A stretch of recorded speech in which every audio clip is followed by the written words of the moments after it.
Welcome to Hollywood and Hollywild Radio. The higher mind. We've been talking about it for a couple of shows, and we're going to talk about it more today. And the unique perspective of seeing yourself in everyone else and the results that benefit you just as much as the people you help. You know, my last guest, Simon Cole, had said something that has been niggling at my attention since I heard him say it. He said, I feel that the higher mind is a collective consciousness that protects humanity when it is under stress. And the truth of that just rang right to my soul. I mean, I understood exactly what he was saying, but I needed like a week to assimilate it and to decide, how to talk about it. And I believe what I need to talk about is changing perspective of me, the common man. I realize now that it's not just me. We're all blinded by the insanity of everything that's happening all over our world. I mean, we've been stirred up like a hornet's nest, and we're all ready to fight anything or anyone. Survival mode. Our collective screens are frozen, and, the world needs to press force quit and reboot, with some understanding, a new perspective. When a human is in survival mode, there's only two ways to respond. Run or fight. So at every fork in every road, you only have two choices. Escape or bleed over anything that pops up. It's what's behind the lyrics, you say tomato and I say tomato. It's not about tomatoes. Okay, it's about employing distraction to inhibit perspective. I know it sounds deep and everything, but it makes perfect sense. When you can't see, there's very little you can do about it. Take heart. Blind people, in general, have greater and deeper vision without eyes, so there is hope for us sighted people. Let me give you an example. Okay, a red blood cell and a white blood cell. They both exist in what must surely appear to them as, a universe, or, at least a world. They're both completely different and do completely different jobs. They don't see themselves as the same or even similar in a remote way. They couldn't be more different. One's a stone cold killer, and the other one just wants everybody to breathe. Okay. Now, imagine stirring up the hornet's nest with those two about how different they are to both of them is sort of away from each other. Like, hey, red blood cell. The white cells, man, they want to attack you. They're killers. And then you go up to the white blood cell and you say, oh, man, the red cells don't like you. And, they're gonna stop sharing oxygen with you. And, when that happens, all the white blood cells they'll certainly die. If both the white blood cell and the red blood cell could just step back far enough to see that they are part of one body, part of something bigger than themselves, they would see that they're just two different parts of the same thing. In other words, it's not them, it's us. Joseph Campbell spoke about the magic of seeing that you are part of everything that you see. The stranger isn't strange or foreign. It's you. That's why you want to reach out and say hi, and here's a cup of warm tea. The fact is, we're all different parts of the same thing. And until we embrace that single awareness, we will never reach our intended potential. The higher mind is our only hope. And I suspect it will take far north of 75% of us in our higher mind working together to make change that will allow us to live beyond the next 100 years. We're just like the red blood cell and the white blood cell. We're all different and the same because we're all part of the same greater whole. We're just too deep in the forest to see it because there are trees everywhere. Step back, farther, even farther still, far enough to see at least part of the big picture. It's usually just far enough for you to disappear. And humanity becomes just one thing. A civilization, a single entity. Compared to the universe we live in, it's pretty much the best we can ask for. We need to constantly realize that we're part of everything, and everything includes us. We are part of a greater single thing, and we are often too small to realize or comprehend that we have a particular behavior as an expression of just one humanity. That makes the idea of us completely different. The higher mind gives us the benefits of a hive mind without relinquishing our individuality, which gives us all individual choices. And it's different for each and every one of us, though we are all connected as part of one. There's an old joke about the biology of the body and who's in charge of it all. And the individual parts argue about who's in command until the sphincter insists that he was more important than any other part and would explain why in just 2 or 3 days. Eventually, they all agreed that he was key to avoiding death by drowning in a sea of... You get the idea. I've a sneaking suspicion man is the butt of that joke. But we can make it better and live a better future, but we need to stop letting ourselves get led down a road to bitter arguments about things that serve no purpose when seen from a distance. Of course, we're all different. We all do different things, but we're all part of the same body. Not just culture, but deeper. We must see past ideology, past color, heritage. We need to remember that we're all different expressions of a same thing, and we should honor all parts with rights to a dignified life. If we lived by a system that is based on basic human rights, it will be fair. It will be fair for you, and it will be fair for me, and it will be fair for everyone. We're at the precipice of a growth into the future, much the same way Neanderthal man was 130,000 years ago, when he could have easily ignored his higher mind and changed humanity's evolutionary perspective. We need to decide what will happen next. Will we let it all die?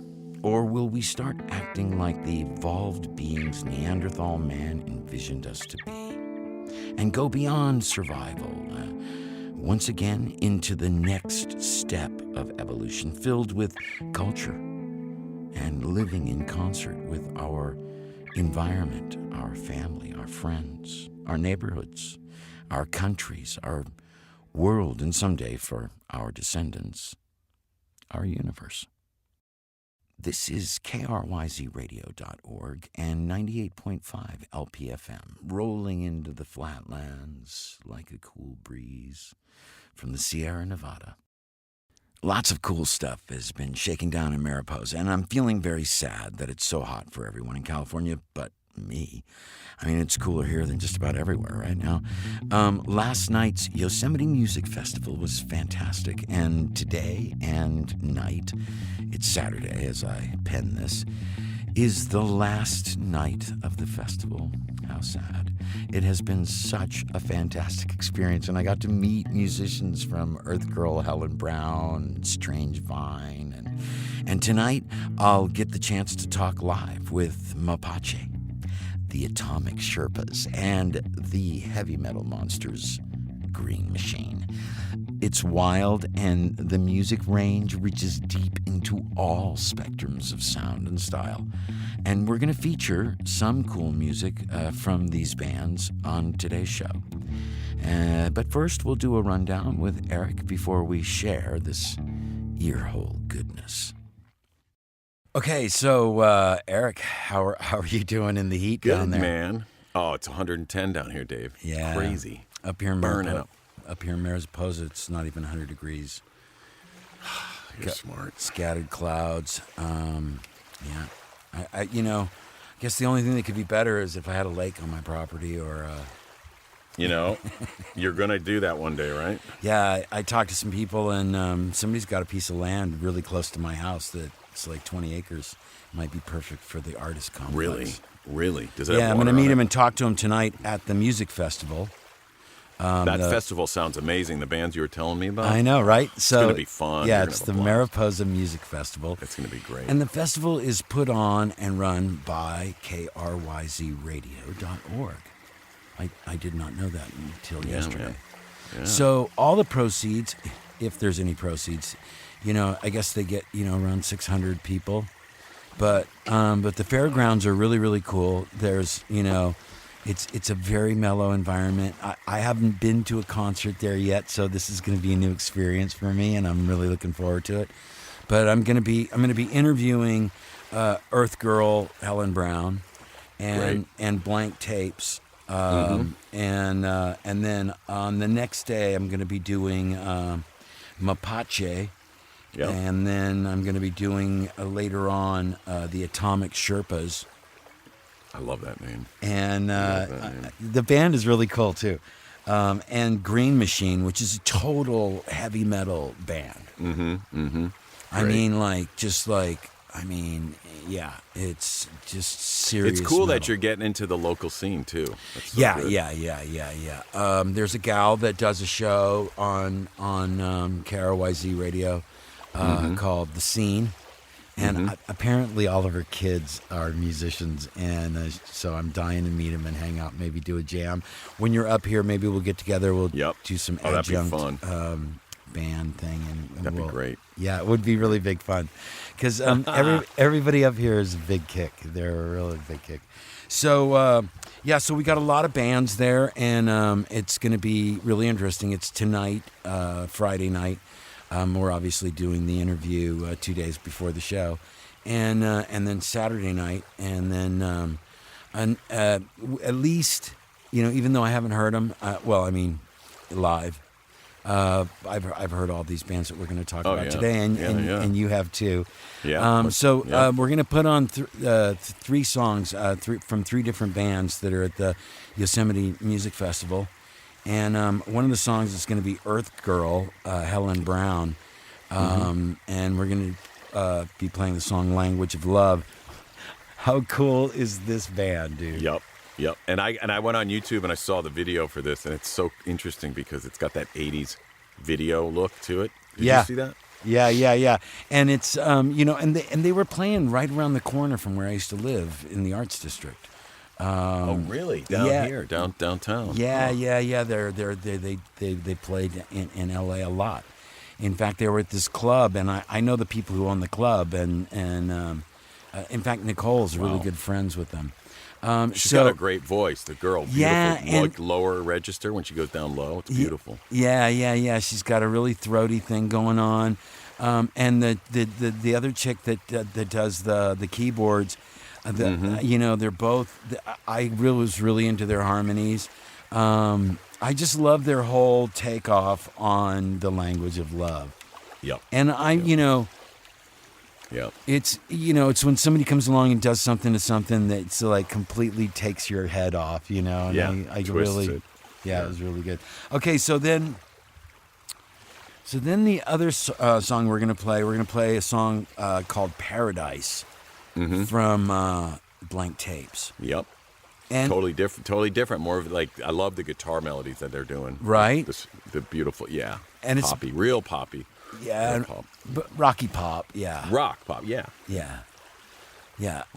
Which is cool.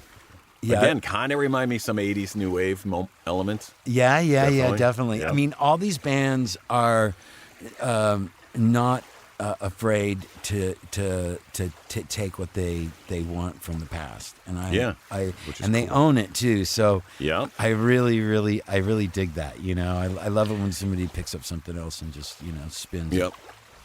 Or no, and it's reinterprets great. it. And having been there in the '80s, seeing all those bands originally. That's right. Well, yeah. Right, we both did, right? We're both. But you more than me. I mean, there was times back in the '80s where I was really afraid for music. Well, they're taking the cool stuff, like you just said, appropriating it, and it's 2018, and they're taking the cool stuff and from that era, and it's cool to see because there's been enough time now where it's been missed enough to want to hear it again and again. And they're taking again. the right elements. Yeah, right. And making it their own. Yep. Okay, and then these last guys. I think they're just like a duo. Mapache. Yeah. Which was cool. They're interesting because at first I'm listening, I'm thinking, oh my God, it's like kind of the Eagles, kind of America. Right. America. And then organic, but the chord changes are more sophisticated in a way. There's some couple twists that I'm like, oh wow, this isn't like the Eagles or the America. This is definitely their own thing. Interesting. The first song that I heard from them, they were singing in Spanish, and I thought that they were a totally Mexican band. I see. And so, I mean, does that make sense about the chord changes and all that? Yeah, I don't know how to. I'd have to. Is it a cultural thing? Do you think that you're hearing? I'd have. Yeah, I mean, it's like there's certain things they're doing harmonically that are definitely could come from that. Yeah. But Latin culture. Yeah. How good are they? Oh my gosh. Yep. Beautiful harmonies. Yeah. Beautiful harmonies. Is the Dobro the one that's got the silver plate in the center? Yes, it's all metal and I saw him playing this Dobro, and it was just like these guys. They sound like magic. I mean, a campfire with these two guys singing songs all night. Oh my gosh, what a night! That would be unbelievable. So they're going to be there. Oh, they're great. They're great. It's really good. You picked 3 really good tracks to listen to today. Got lucky again. Man. But it's always good to meet new musicians. Yeah, you got to report on it. You got to come back, obviously. Yeah. I'll come back and we'll do the 411 on it. Yeah, I want to hear because I'm sure there can be some other cool bands. We got to hear them. That's what we should do. Play some tracks from the bands you meet. Well, and we're gonna maybe. I just wish technology was cooler and we could do like 3-ways and stuff in the booths. I know. It's so frustrating. I mean, it'll happen. Yeah, radio needs to be taken up to the next level, I think. Yeah. Well, you're doing it, brother. Well, we're trying anyway. So, all right. Well, thanks, and I'll talk to you next week. Yeah. All right, Dave. Thank you. Talk to you soon. All right, man. Peace. Okay.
Hello, Jack. How are you today? Very pleased to be on. Thank you. Just to give my audience an idea of who I'm actually talking to, you've really brought human rights out into the attention of the rest of the world.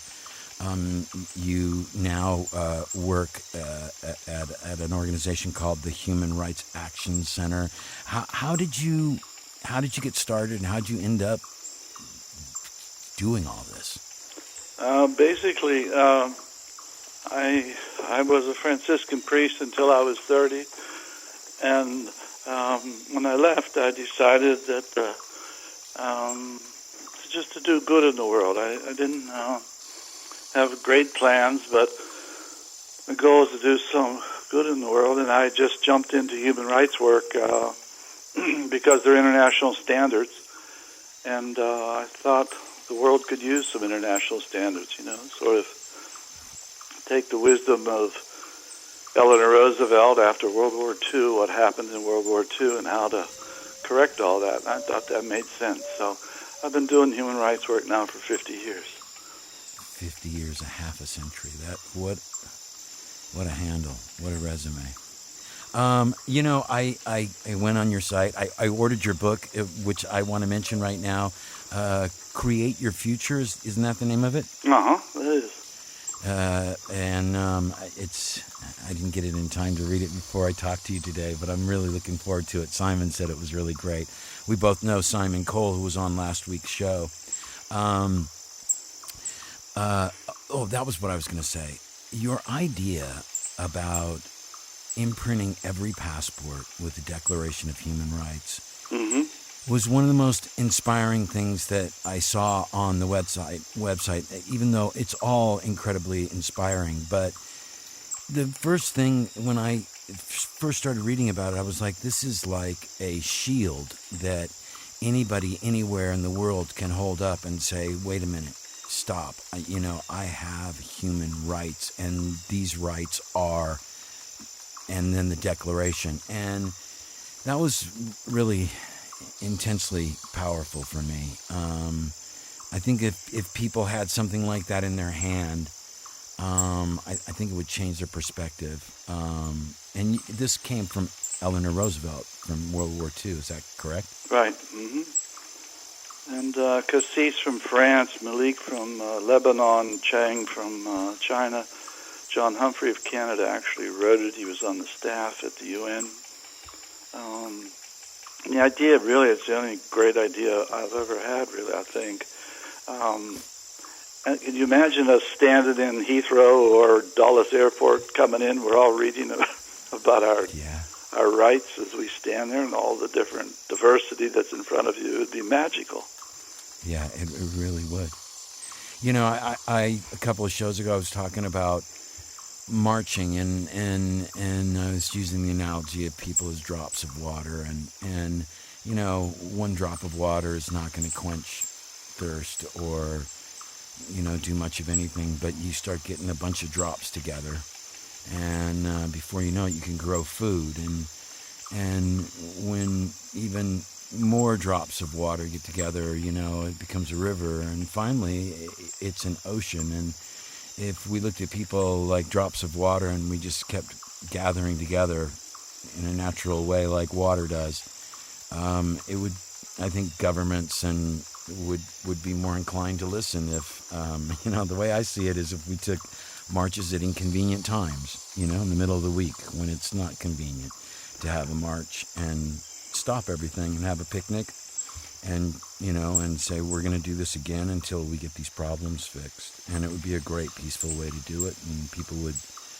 there'd be fellowship and people would be talking. I think there is in the world today a growing consciousness outside of governments that really do want international standards, know what the rules are, and stop these governments from bullying its own citizens all the time, because they do turn into bullies. And the only way to stop them is to have some standards that are set that people can abide by and say, look, you're violating my rights. But I do think there is that consciousness around the world of people waiting waiting for governments to deliver what they promise. I think there is. Yeah. I feel like in this country in the last year or so, we've seen a rise of more sort of unknown citizens standing up with a good message. The gal from the Bronx recently, she's very inspiring. I like her message. She thinks that people should all have a dignified life. And, for me as a kid growing up in the 50s and the 60s, it was a different world back then. But I felt like back then we sort of aspired to be more of what we're not right now. And I find it frustrating. I'm trying to raise people's awareness to the higher mind. I think the idea of world standards for humans on this planet is a brilliant idea. But you do a lot of work with a lot of people, don't you? You happen to know one or two folks that have kind of that are sensitive to these issues and topics. Yeah, sure. I think the musicians I've worked with, over the years, show incredible devotion. If you take Peter Gabriel and Sting, they did,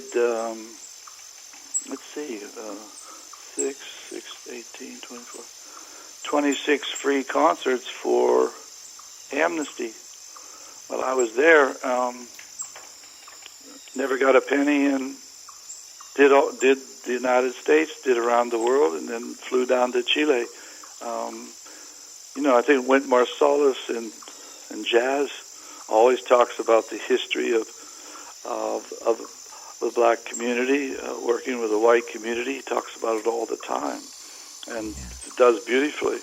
I think there's a number of artists that stay true to their core belief of universal truths, because the artist is something for the perfect riff, the poet's looking for the perfect line, and the writer's looking for the perfect paragraph. Well, we human rights people look for the perfect world.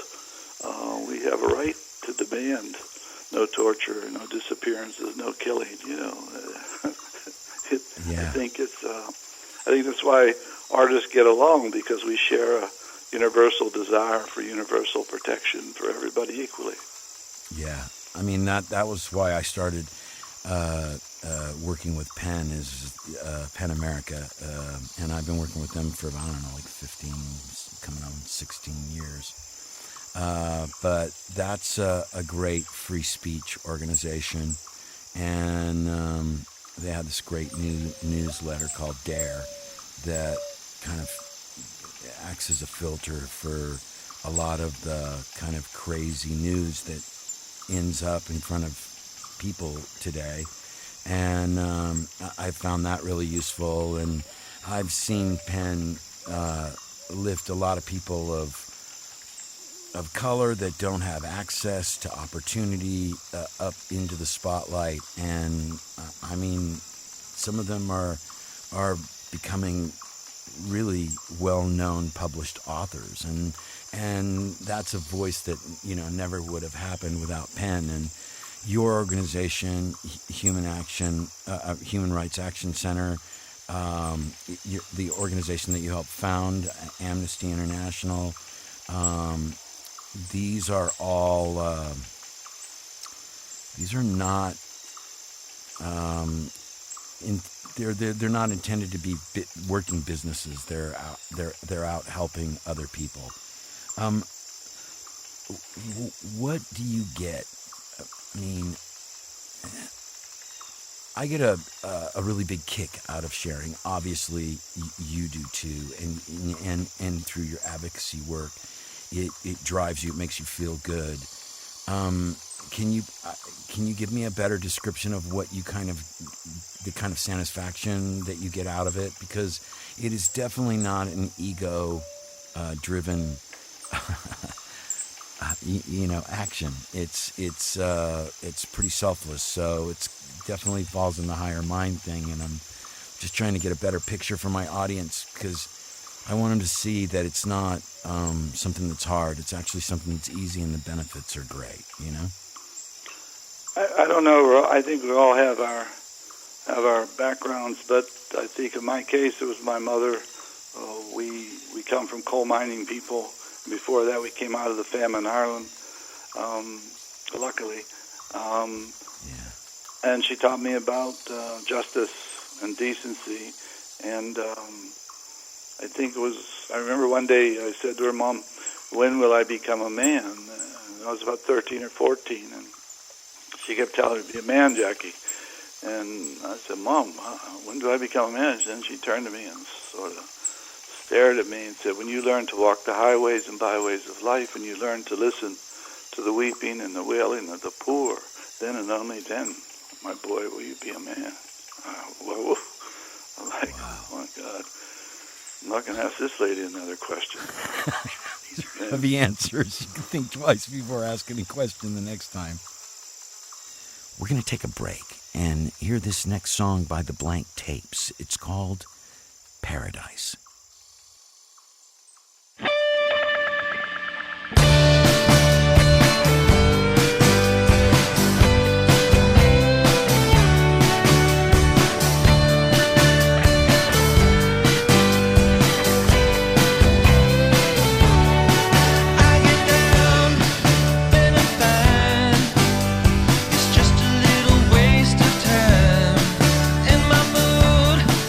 Feels so real.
Now, back to my conversation with Jack Healey, Apex Advocate. Wow. And it was that kind of, coming from her, that meant a lot to me, and I think it captured me. And I was a Peace Corps director in Southern Africa, in Lesotho. I saw apartheid at work in the Jimmy Carter years, 77, 81. So I came back to the United States full of fury, and I wanted to do something about human rights, and that's when I became director of Amnesty. And I always wanted to bond the anger in rock and roll to a cause, and I set out to do that, and I did do that. Yeah, you sure did. You sure did. Wow. I also want to talk about some of the work that you're doing right now. I always have a hard time saying his name because I can't. Peltier? Leonard Peltier, yeah. Yeah, Leonard Peltier. He's been in jail 42 years. He didn't do the killing of the 2 FBI agents he was accused of. Even his prosecutor now says that as well. I've worked on compassionate release now since, I don't know when, how many years. But he's been in jail for 42 years. He's part of the American Indian movement that called for a return to traditional Indian practices. And there was a shootout in South Dakota, and he and others were there. He certainly was carrying a gun. There's no question about that. There was resistance, and there have been a number of Indian killings in that territory for quite a while, and they were trying to stop that. And 2 young agents were killed from the FBI, which is a tragedy, of course. But he didn't do it, but he got stuck with that. And he's been in jail 42 years, so there's thousands of us. I got the Holy Father, the Pope, send a personal letter to President Obama to release him compassionately because he's going to die in jail soon because he's getting elderly, just had open heart surgery. But it didn't get it done. We thought we had it, but we didn't have his release, and he's still in jail after all these years. He's an innocent man, we feel.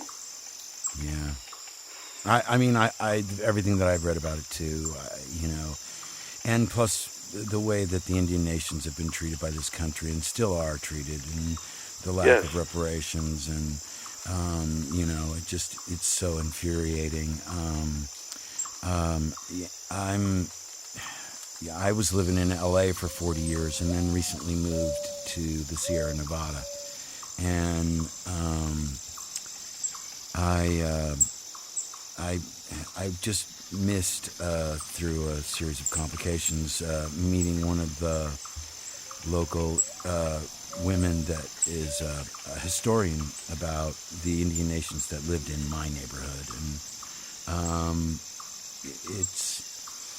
And there's so much that we need to make right, and it seems sometimes overwhelming.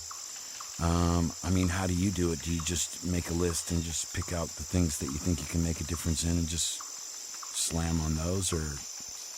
I certainly have stayed reading about the American Indian and their history and the sadness of it all and how much they lost and still do. I read all the time about it. I do what I can with that community. And I read about it a lot. There's a lot of great books about it. It doesn't seem like it catches on. And it's an American experience that I think Hollywood has never come really to... Yeah. They've never acknowledged the right of resistance by the American Indians to their oppression. It was their right. It was their land. They just weren't in the way. That was theirs. That's never been dealt with, and that American experience just hasn't reached the films the way it should be. It's starting to reach the books now. It's starting to understand. But even if you go to the American Museum here in Washington, you go to the Holocaust Museum, you come out, you're deeply moved. You go to the Black American Museum, which is beautiful, and you come out very moved. You go to the American Indian one, you have no experience because it's not a very good museum. It's almost like nothing good can happen around the American Indian It's strange. And it's such a remarkable way of life. I mean, they found a way to pristinely live within their environment, and it's not like they were perfect. It's not like they didn't have squabbles or disagreements, but they prized life a lot more than the people who came in and took it away from them, it seems. And, a different value structure, absolutely. Yeah. I stay with that issue, but I chose, I don't know how many years ago, Aung San Suu Kyi in Burma. I was the creative director for that one. Luckily we won, and she has a very good leader to date. Is that the one that Sting talks about that got released, or is that somebody else? Am I getting confused? Yes, that's part of it. We did an album. We did I don't know how many videos, maybe 36. And I visited her when she was under house arrest. I got it done. I sort of snuck in under the wire and got to visit with her. I was probably the only Westerner to see her in that period. My lady figured out how to do that when we got there. But we won sort of on that one. And then there was a ex-president in Taiwan who was a native-born, they call it the Green Party, the people, not the non-Shanghai Shek people. And he was put in jail, and they were trying to use the jail to kill the ex-president. And I worked to get him out, and I got him out, and he's home safe today. So our next project is to do the 70th anniversary of the Declaration of Human Rights. I want to do 24 concerts around the world in 24 hours. And we're negotiating with a big media company to do that now.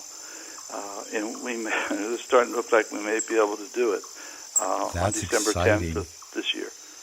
Well, keep us apprised, because I'll blow it up on our radio here and help get the word out. Great. Listen, it would be great if we could talk again in the future so that you can kind of keep us hip to what's going on in Washington, and we can do our small part here and at least certainly talk about things. Discussion is a great way to get action started. Well, always ready to help. Be happy to do that. Well, it would be our great pleasure to help you too. Let me see. So you're kind of, we're recording this on the 4th of July in the afternoon, and my show comes on Sunday at 12 noon. You're working and I'm working today. Do you usually work through holidays and stuff? You're calling it 30 years ago today. I was in Stockholm, Sweden, where Bruce Springsteen announced that he was joining the Human Rights Now tour to go around the world in support of the 40th anniversary of the Declaration of Human Rights.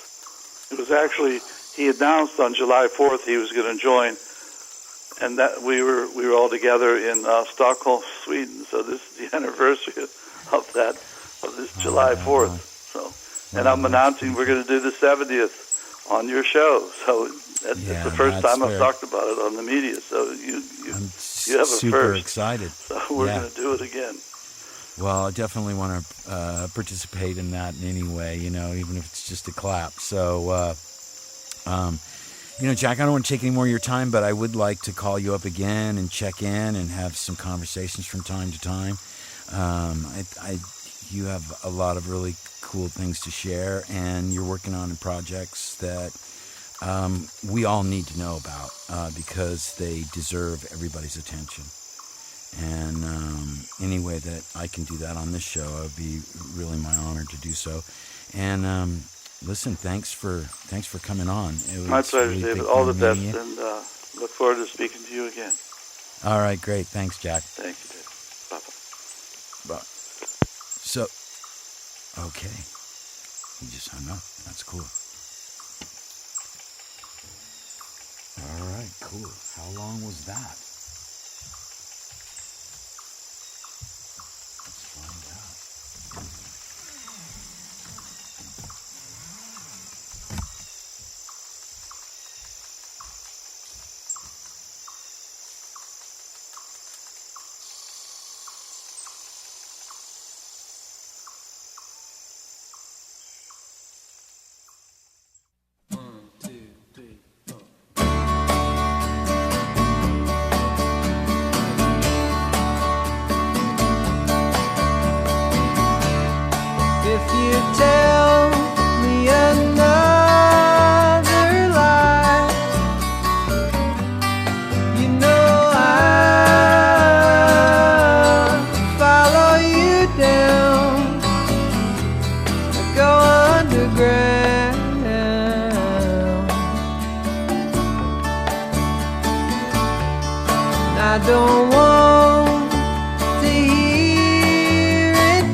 and I keep rolling on the days for you.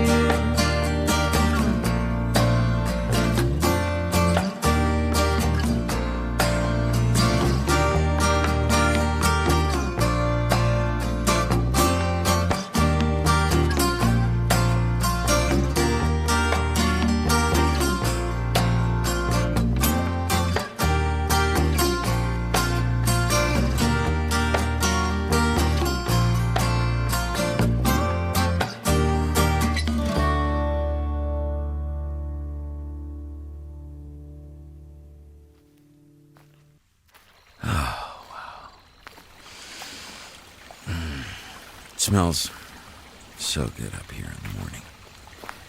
I can smell the moisture on the dried grass, and it has a fragrant, almost perfumey sweet smell. It's kind of like honey. I love it up here. It's so nice. It's the perfect place for a music festival. You know, Yosemite Music Festival was great. Just wish there was more people there. Next year, maybe we can get another 1,000 people up there. There aren't many venues that have the Milky Way galaxy as part of their backdrop, I'll tell you that. And seeing the carpet of stars that is our galaxy is it's a great reminder of what we all are a part of. And, you know, how important each and every one of us are. What a great guy Jack Healey is. And my gosh, what an inspiration. We can all thank Simon Cole for that. Simon introduced me to Jack. Thank you, Simon. You rock. You know, I'm rich. Not in money. But in friends. I'm one of the wealthiest people I know. Money can't make you rich. It's a thing. It has no anima, no life. It's more like a sack of half-inch nuts. You know, it's worthless unless you have a sack of half-inch bolts and something constructive to do with them. But friends, yeah, friends are valuable. 24/7. 365.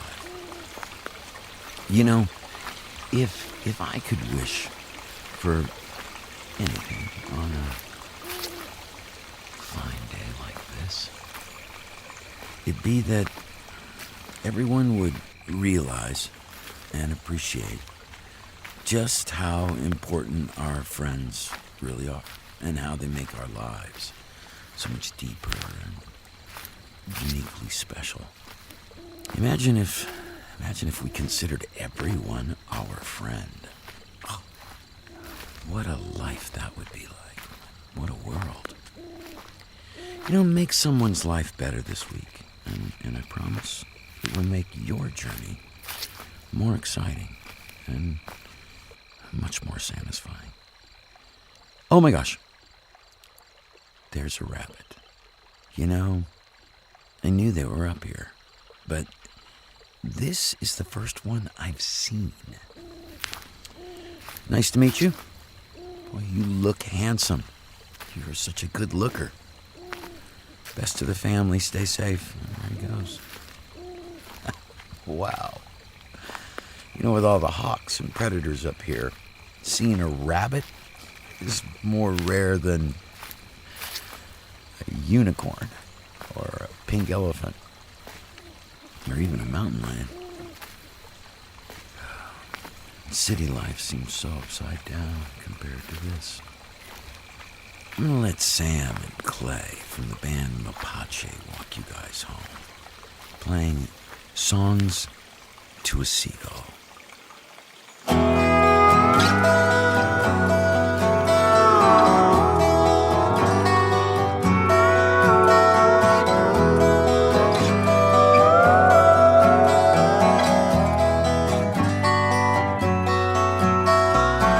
Songs to a seagull blew my mind. You were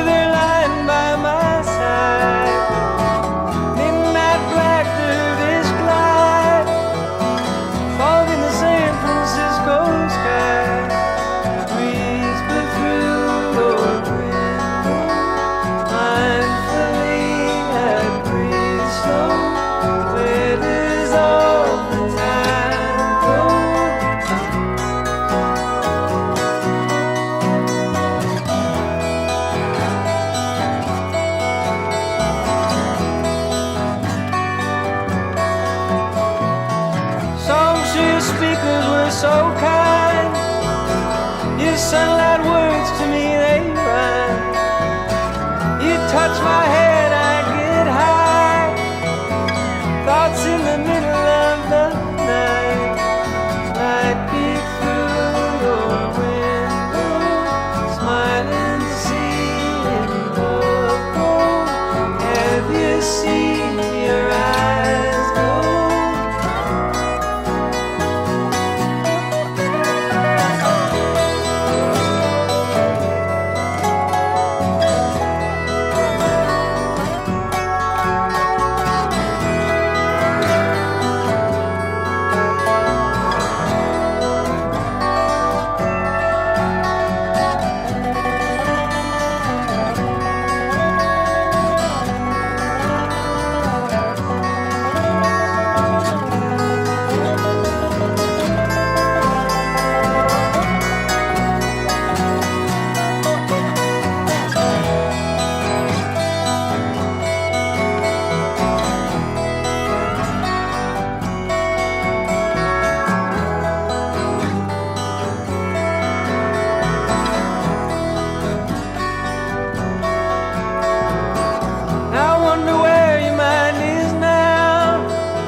Somehow, songs to a seagull blue